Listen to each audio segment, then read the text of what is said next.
तो तुम्हारे बेटे को अरेस्ट कर लिया गया है। तो मैंने कहा आर्मी वाला गंदे कैसे काम करेंगे, क्या किया है उसने और किस जुर्म में आपने उसको किया है। तो कह रहा तुम्हारा बेटा जो एक लड़की का रेप हुआ है उसमें 4-5 लोग हैं, उसमें तुम्हारा बेटा भी था। मैं कल सुबह 10 बजे के आसपास मैं उठ करके अपने मंदिर में पूजा करने जा रही थी, और जब मैं पूजा करने जा रही थी तो मैंने अपना फ़ोन वहीं अपने घर में अपने सेटी पे फ़ोन रखा था। वहाँ मेरा पास का चश्मा नहीं था, मुझे कभी कभी ज़रूरत पड़ती है। बहुत देर से मेरा मतलब फ़ोन बज रहा था, तो मैंने जो है सोचा कि किसी का होगा फ़ोन।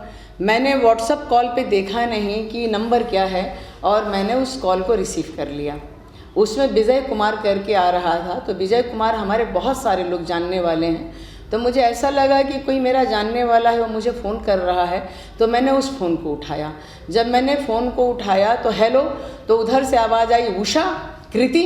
तो मैंने कहा उषा कृति से आपका क्या मतलब है, आप कौन बोल रहे हैं।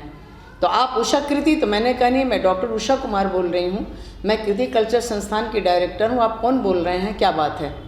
तो उसने एकदम छूटते मुझसे कहा कि तुम्हारा बेटा आर्मी में है। मैंने कहा हाँ मेरा बेटा आर्मी में है, मेरी बहू भी आर्मी में है, जयपुर में है। मैंने कहा जयपुर में है। तो तुम्हारे बेटे को अरेस्ट कर लिया गया है।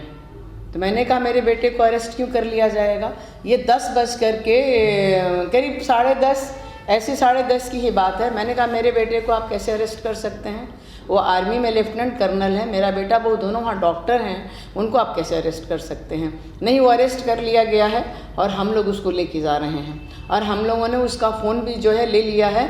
तो हमने कहा फ़ोन कैसे ले सकते हैं और उसको अरेस्ट किस जुर्म में आपने किया। तो कह रहा है कि तुम्हारा बेटा आर्मी में हो चाहे कहीं भी हो, क्या आर्मी वाले लोग गंदे काम नहीं करते हैं क्या।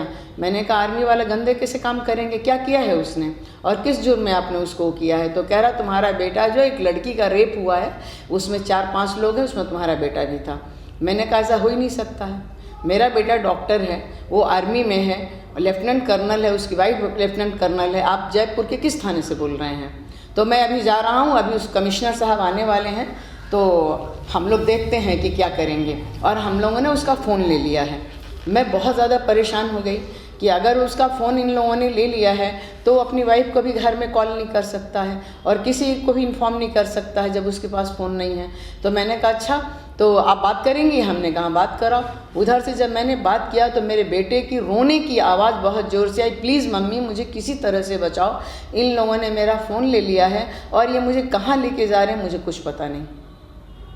मैं इतनी ज़्यादा घबरा गई कि मेरा हार्ट बीट बढ़ गया और मेरे पैर हाथ कांप रहे थे, और मैं फ़ोन लेकर के अपने घर से भाग के अपने हस्बैंड के क्लिनिक में आई। मेरे हस्बैंड उस समय मरीज़ देख रहे थे। मैंने कहा देखो ये क्या आ रहा है और ये फ़ोन पे कौन है, वो हमारे बेटे के लिए ऐसा बोल रहा है। तो मेरे हस्बैंड ने जब फ़ोन उठाया उन्होंने बात की, आप कौन बोल रहे हैं। बोला कि मैं इंस्पेक्टर बोल रहा हूँ जयपुर से।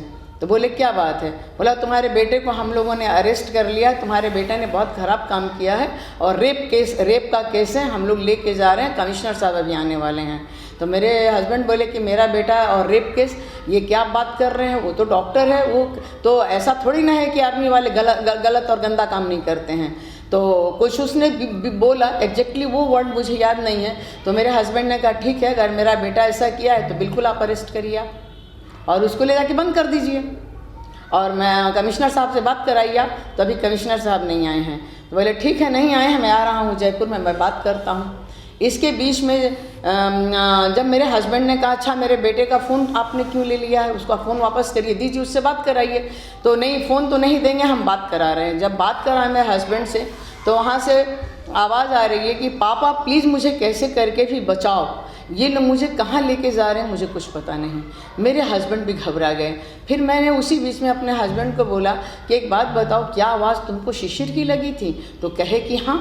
मैं और भी ज़्यादा परेशान हो गई, मैं डर गई। मुझे लगा कि मेरे मन में एक ख्याल आया कि कहीं ऐसा तो नहीं गाड़ी किसी लड़की से भीड़ उड़ गई है या कोई बात हो गया है तो कोई उसको एक्सप्लॉइट कर रहा है, मेरे दिमाग में ये आया। फिर मेरे दिमाग में ये भी बात आई कि वो आर्मी में डॉक्टर है, कब बहुत सारा ऐसे केस होते हैं कि कोई ऐसे लोग हैं, कहीं ऐसा तो नहीं उसको किडनैप करके कोई ले जा रहा है या क्या बात है।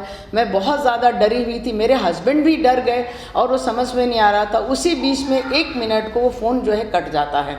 जब फ़ोन कटा तो मेरे दिमाग में आया कि हम अपने पहले बेटे से बात करें, पहले उसका मोबाइल पे बात करते हैं। वो कह रहा है कि मोबाइल ले लिया है, देखते हैं। जब मैंने फ़ोन हमारे हस्बैंड ने मेरे बेटे को मिलाया तो मेरा बेटा उस समय अपने वाइफ और अपनी बच्ची के साथ बैठ करके वो सुबह का नाश्ता कर रहा था, अकेले छील के खा रहा था। तो मैंने पूछा तुम यहाँ पर हो और ऐसे ऐसे कॉल आया, तो हंसने लगा। वो कह रहा मम्मी तुमने देखा नहीं कि जो नंबर पे कॉल आया वो तो उठाना ही नहीं चाहिए था तुमको।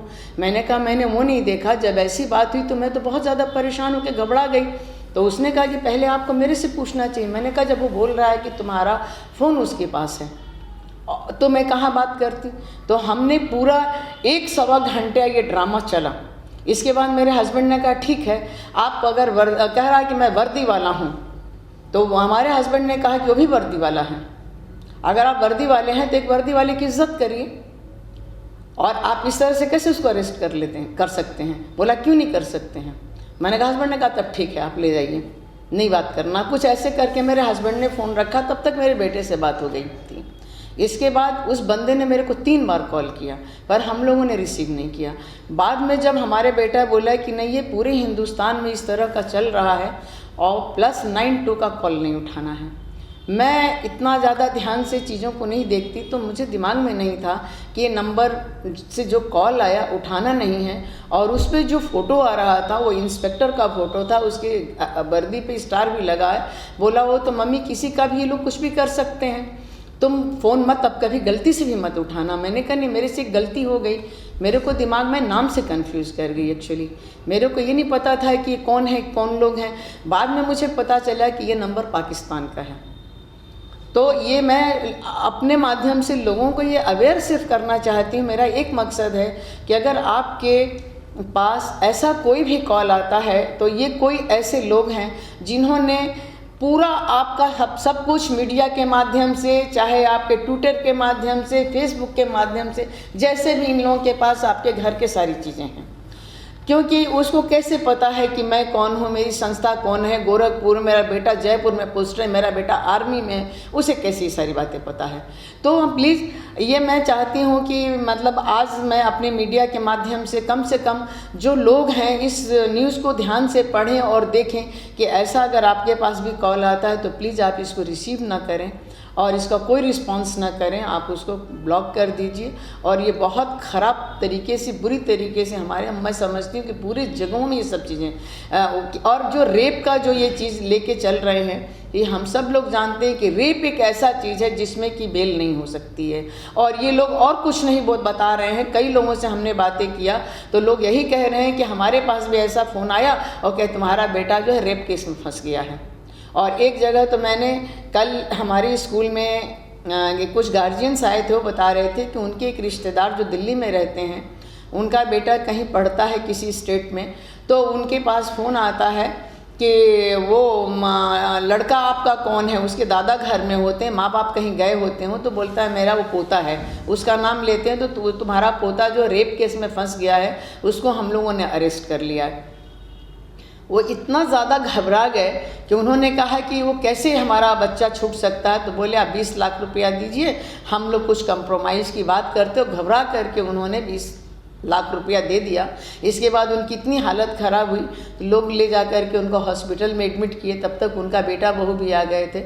वहाँ बात किया, पता चला वो लड़का हॉस्टल में था और कहीं कुछ नहीं हुआ था। और उसका परिणाम ये हुआ कि वो दुनिया से चले गए। तो इस तरह से ऐसे तो मैं एक पढ़ी लिखी महिला हूँ, हमारे हस्बैंड पढ़े लिखे डॉक्टर हैं, पर हम इतना जल्दी एक घटना हुआ कि हम लोग समझ ही नहीं पाए कि ये क्या है। और हम लोग जो है बहुत ज़्यादा परेशान हुए। और कल हम लोग बहुत ही ख़राब तरीके से हम लोगों ने इस चीज़ को झेला है कि हमारा पल्स रेट बढ़ गया, मेरे पैर काँप रहे थे और मैं बहुत परेशान हुई। तो नहीं, मैंने बाद में हम लोगों ने बात किया तो किसी ने कहा कि क्राइम सेल में आप वो करिए। मेरे हस्बैंड ने वहाँ फ़ोन किया तो उन्होंने बताया कि ऐसे नेट में जाइए और ऐसे करिए ऐसे करिए। अब हम लोगों को इतना नहीं वो है समझ कि हम नेट में जाएं, ये करें वो करें। हमारा तो ये था कि अगर क्राइम सेल का कुछ भी है तो कम से कम जो आम जनता है, जो और लोग हैं वो परेशान होंगे, कम से कम इस माध्यम से आप उसको अवेयर करिए। या हमारे यहाँ चाहे फेसबुक से, चाहे जिस माध्यम से ये सब चीज़ें हो रही हैं, तो कम से कम कहीं ना कहीं इस चीज़ पे रोक तो लगनी चाहिए।